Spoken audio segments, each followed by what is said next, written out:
카페 점원이 나에게 미소를 지어줍니다. 파티에서 만난 사람도 나에게 미소를 지어주네요. 우리는 두 미소의 의미가 다르다는 것을 본능적으로 알고 있습니다. 하나는 그저 친절한 미소일 가능성이 높고 다른 하나는 호감을 의미하는 미소일 수 있죠.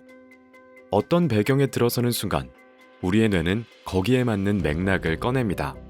공항, 백화점, 친구와의 모임 등 각각의 배경은 앞으로 일어날 사건을 예상하게 해주고 우리가 그에 맞는 반응을 하도록 준비하게 해주죠. 맥락은 우리가 미소만 보고 카페 점원에게 대시하는 것을 막아줍니다. 그런데 미소의 맥락은 잘 이해하면서 더 중요한 맥락은 놓치는 사람이 많습니다. 이들은 요즘 세대가 절박함이 없어서 취직을 못한다고 말하거나 가난이 대물림되는 이유를 노력하지 않아서 라고 말하죠. 과연 그럴까요? 인간의 어떤 결과를 개인적 특성으로만 설명하려는 시도는 대개 틀린 결과를 내놓습니다. 무엇이 인간을 만드는가는 역사적 배경과 상황, 그리고 사회적 위치가 인간의 행동에 큰 영향을 미친다고 말합니다. 인간을 이해하려면 무엇이 인간의 행동을 이끄는지 알고 싶다면 그 사람의 배경을 알아봐야 한다는 거죠. 이에 하버드 대학교 심리학과 석좌 교수 제롬 케이건은 배경의 힘을 다양한 예시로 설명해 줍니다. 중국 도시 지역은 농촌 지역보다 자살률이 낮은데 이는 자살에 쓰이는 농약이 도시에서는 구하기가 힘들어 실제 자살로 옮기는 사람이 적기 때문입니다. 미국에서는 인구 밀도가 낮을수록 겨울이 길수록 총기 소지율이 높을수록 그 지역의 자살률이 높게 나타났죠. 일본 오사카 대학의 한 연구진은 일부 기차역에 파란색 램프를 설치했습니다. 그랬더니 13년 동안 기차역에서 일어난 자살 횟수가 줄어들었습니다. 하지만 이는 기차역이라는 배경에서만 적용되죠. 봄은 파란색 주파수를 담고 있는 햇빛이 가장 많이 비치는 계절입니다. 그런데 자살이 가장 많이 일어나는 계절도 봄이죠. 빈 대학교 연구진은 호주에서 일어난 자살 횟수가 햇살의 양과 비례한다는 것을 발견했습니다. 우울한 사람이 느끼는 감정 상태와 햇살 좋은 날이 조화롭지 않기 때문인데요. 따뜻한 햇살이 우울한 사람으로 하여금 자기에게 인생을 즐길 능력이 없음을 일깨워줬다는 해석이 나옵니다. 같은 푸른빛이지만 날이 좋아서 더 우울해질 수 있고 칙칙한 기차역에서는 위안을 줄 수 있다는 거죠. 이보다 더 큰 맥락이 바로 역사적 배경입니다.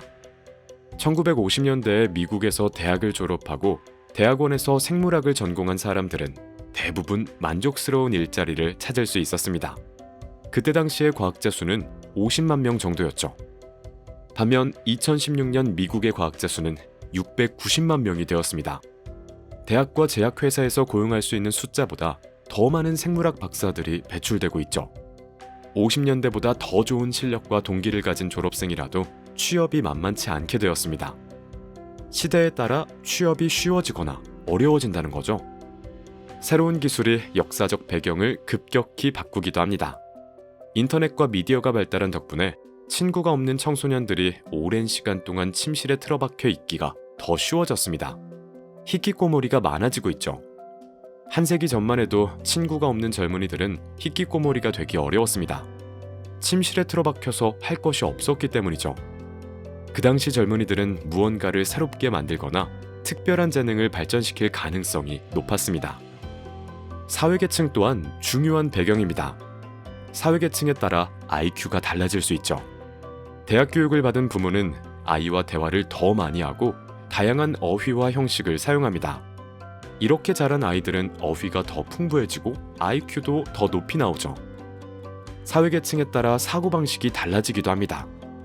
좋은 환경에서 혜택을 받고 자란 사람들은 자신을 목적을 달성하기 위해 분투하는 능력 있는 주체로 여깁니다.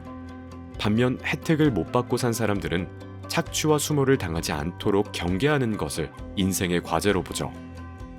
세상을 기회로 가득한 곳으로 바라보느냐, 아니면 예측 불가능한 위협으로 가득한 곳으로 바라보느냐는 관점의 차이가 여기서 생기고 이는 삶 전체에 큰 영향을 미칩니다. 이처럼 한 사람의 배경, 역사적 시대, 사회계층은 그 사람의 가치관, 성격, 세상에 대한 사고방식에 강력한 영향을 미칩니다. 무엇이 인간을 만드는가는 인간이라는 결과물에는 여러 가지 요소가 개입되어 있으며 따라서 단 한 가지 법칙을 얻으려는 시도를 경계해야 한다고 말합니다. 책은 배경과 사회계층을 포함하여 인간을 만들어내는 다음 12가지 요소를 설명해 줍니다. 60년 동안 인간 발달을 연구해온 저자가 심리학, 생물학, 사회학 등 여러 분야를 넘나들며 깨달은 것들이죠. 인간은 사용하는 언어에 따라, 유전자에 따라, 그동안 받은 교육에 따라, 혹은 가족, 감정, 도덕에 따라 다르게 완성됩니다. 인간을 완성하는 이런 요소를 살펴보며 나란 인간은 어떤 것에 영향을 받았고 앞으로 바꿔나갈 수 있는 요소는 무엇이 있을지 생각해보세요. 책그림이었습니다. 감사합니다.